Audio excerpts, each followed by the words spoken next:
was a very nice place. You know, if I played golf and I'm any interest in steam engines, you know, I'd like live somewhere like that.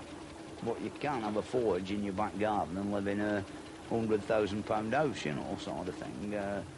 Like where I live, I can make as much row as I want, and next door they have double glazing, so...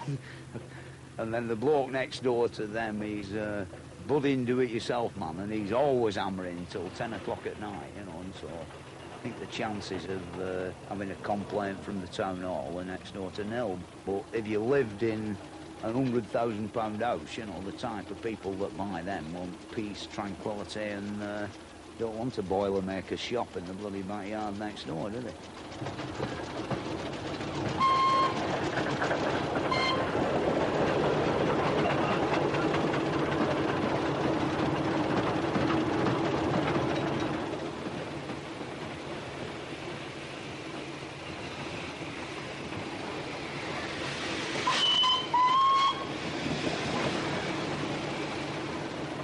To me, it's rather boring driving along in all these fields, you know, because to me one field looks much same as t'other, and sort of the, you know, the trees. I mean, I know like oak trees and ash trees and elm trees, and sort of one elm tree looks very much like another elm tree and all, and, you know, you can have too many of them.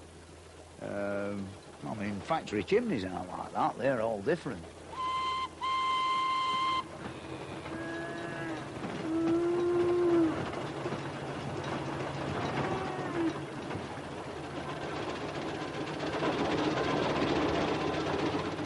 Sometimes they wear it very well, the kids in the wagon at the back.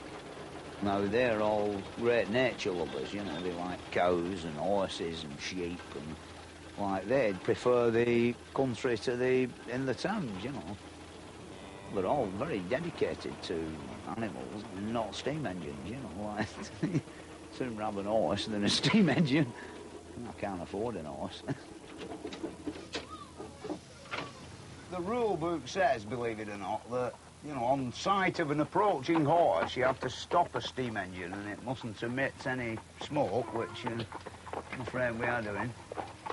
Come on, kids, you're all right. Come on. Come on, boy.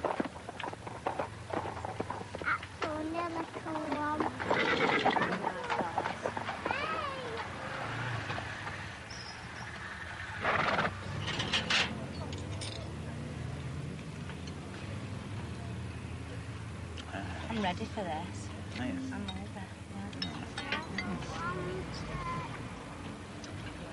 Come on, chick. Get on with it.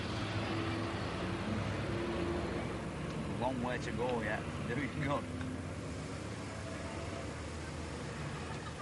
How many gallons of water does it take? Oh, for about 8 miles, it takes about 80 gallons. 200 way to go. To fill it up? Every 8 miles. Yeah. Do you use a lot of coal? Well, not really. Sort of, we come all the way from Bolton, which is maybe 25 miles from here or something like that, on about, what, 500 weight. Is it hard to steer it? No, not really. When it's going along, when it's moving, you can do it with a finger.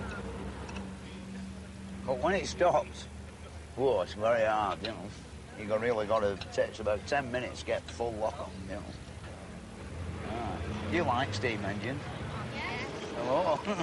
Because they're very dirty things, you see.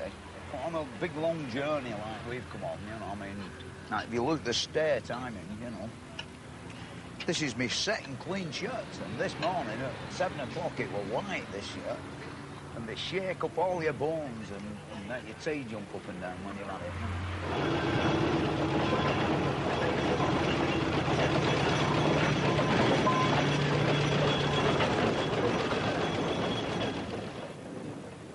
Steamrollers, like you get some engines with very badly worn gearing that you can't speak to anybody who's within like a foot of your head, you know, sort of thing. You've got to converse in like sign language, and some of them are so bloody noisy that you can hear them 2 miles away.